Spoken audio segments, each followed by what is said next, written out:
Дивіться у цьому випуску. ФСБ провело навчання у Криму. Всем стоять, полиция! Десанту! Напал! Народним депутатам показали стан української медицини. СБУ стверджує, що не припускалося помилок у розслідуванні вбивства Павла Шеремета. Про які помилки, які були виявлені, будь ласка, запитайте Генерального прокурора.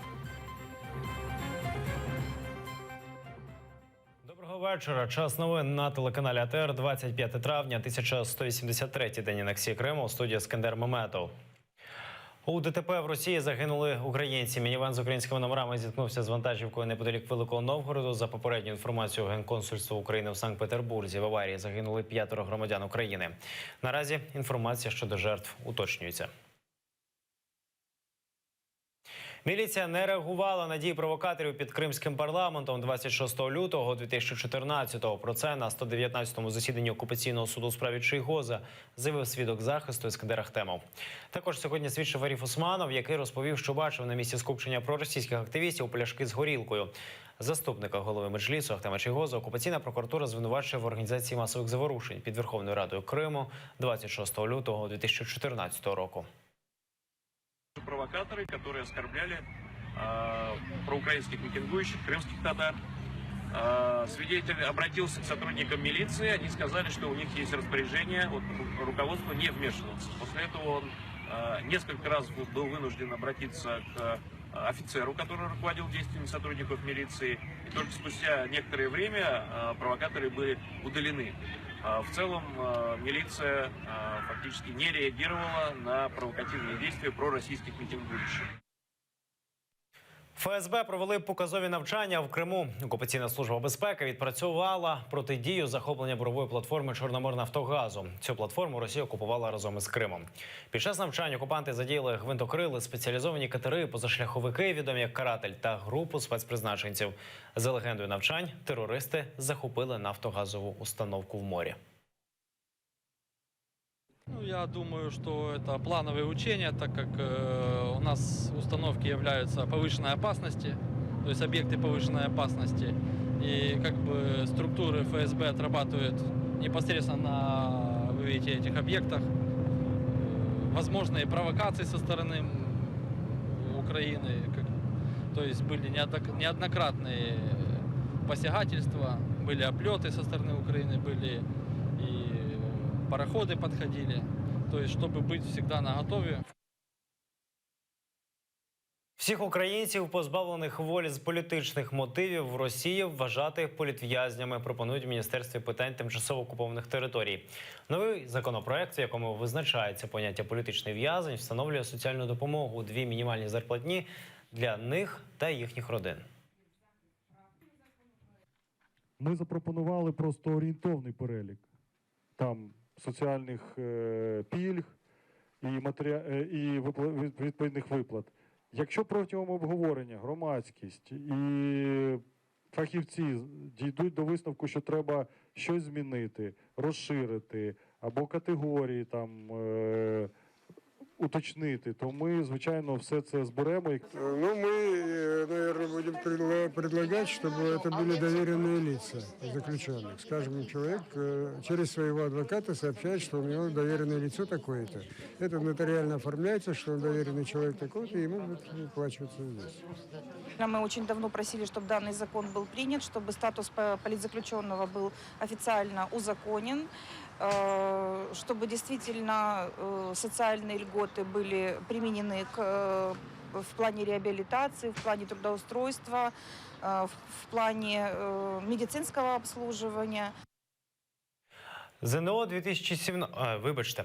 Народним обранцям продемонстрували стан сучасної медицини. Представники Міністерства охорони здоров'я і громадських організацій привезли під Верховну Раду старе медичне обладнання і вимагали ухвалити пакет законів про медичну реформу. Зламані ліжка, тумби і ржаві апарати для штучної вентиляції легенів та для анестезії. Представники Міністерства охорони здоров'я, громадських організацій «Таблеточки» та «Пацієнти України» привезли це під Раду, щоб показати депутатам, в якому стані зараз медичне обладнання в лікарнях. Все вещи были сегодня с утра взяты в городских больницах Киева. Это 3-я, 17-я республиканская больница. Главврачи этих больниц, они поддержали нашу акцию, целью которой является показать реальное положение вещей той материально-технической базы, которая сегодня есть не только в больницах города Киева, а по всей Украине. Учасники пікету тримають плакати і фото, щоб народні обранці побачили, як виглядають палати за межами Феофанії. Ось це, наприклад, душова в Черкаській інфекційній лікарні. И мы хотим показать депутатам, если они не голосуют за пакет законопроектов, который предложило Министерство здравоохранения, у нас толще кровати не станут. Они будут такие же пустые, даже без матраса. И, по сути, этим нельзя вылечить человека. Все, что мы ожидаем от депутатов, чтобы они нашу жизнь не откладывали на потом. Не откладывали ни на осень, ни через год. Проголосовали за нашу жизнь сейчас, и мы уже в этом году увидим, как может видоизмениться система здравоохранения. Внести в порядок денний та затвердити пакет законів про медичну реформу – це вимоги пікетувальників. Ці закони запропонували депутатам в Міністерстві охорони здоров'я. Там вважають, що треба міняти систему фінансування галузі. Для того, щоб надавалась реальна послуга пацієнту, і за неї сплачувала держава за надану послугу. Не за абстракцію, не за якісь там койко-місця, а за безпосередню медичну послугу. У нас з вами гроші, десятки мільярдів гривень розходуються не на надання медичної послуги пацієнтам, а не на утримання ліжок, оплати електроенергії, заробітної платні. Про абстрактне лікування не з чуток знає Тамара. Її 14-річний син хворий на гемофілію. 14 років ми по лікарнях. У нас немає обезпечення 100% дитини моїми препаратами. У нас не дуже багато реактивів, які можна безкоштовно, щоб зробити аналізи. У нас взагалі ситуація, ми привозимо ліки з інших країн нелегально, тому що я розумію, щоб спасти життя свого сина, мені потрібно привезти ліки нелегально, тому що держава не забезпечує 100% препаратами для згортання крові. Ситуація вкрай складна. Фото, з якими прийшли люди, розвісять у кулуарах Верховної Ради, щоб депутати не забували про потреби медицини. Катерина Буцрікідзе, Асан Емінов, Заман, АТР. Зовнішнє незалежне оцінювання 2017. Тест з 3 іноземних мов – німецькою, французькою та іспанською – написали в Україні. Цього разу, на відміну від тесту з української мови та літератури, абітурієнтів не перевіряли металошукачем, а лише попросили залишити всі електронні пристрої поза аудиторіями. В одному з пунктів тестування побували і наші кореспонденти.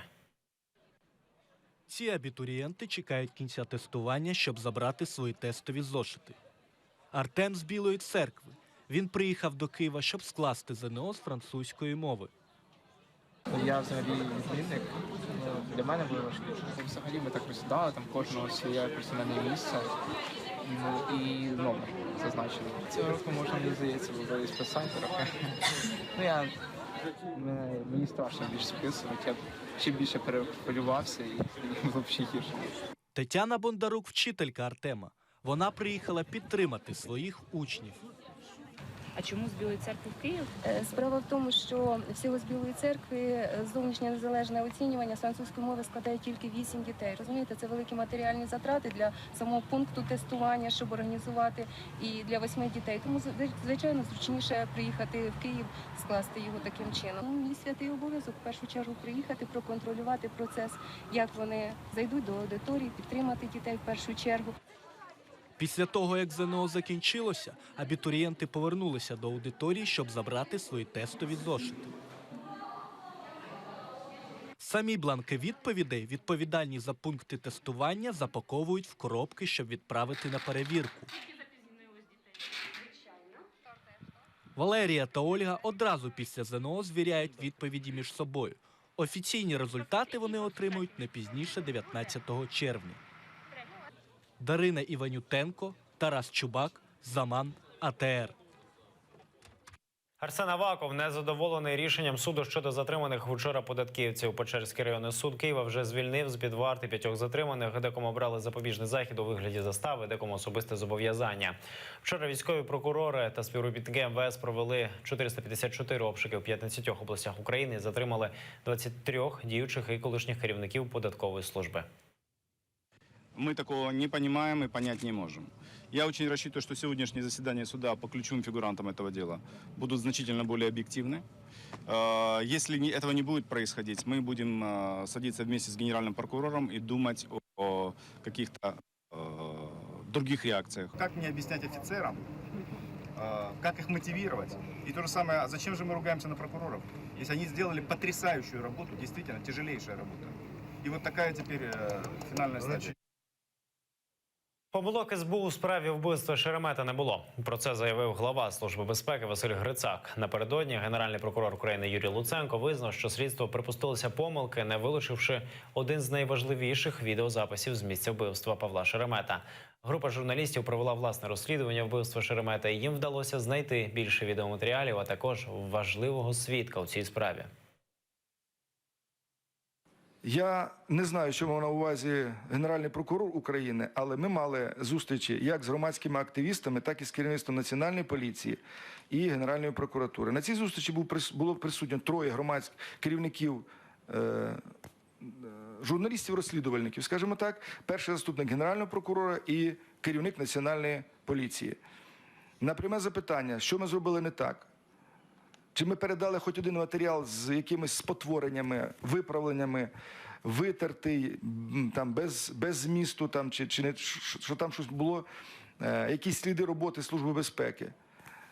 Князів відповів присутності першого заступника Генерального прокурора і 3 журналістів-розслідувальників.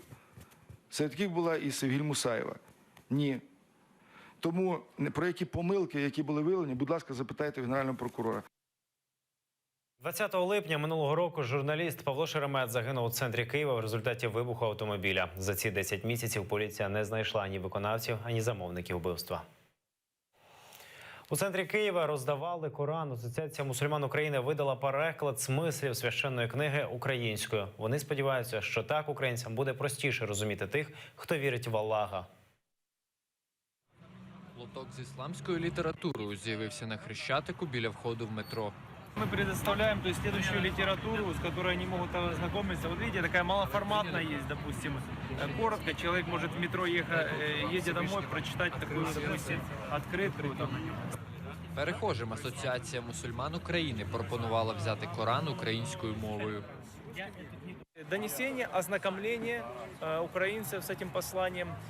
Вот это первая задача. Вторая задача – это опровержение того измышления, да, которое существует на сегодняшний день относительно ислама.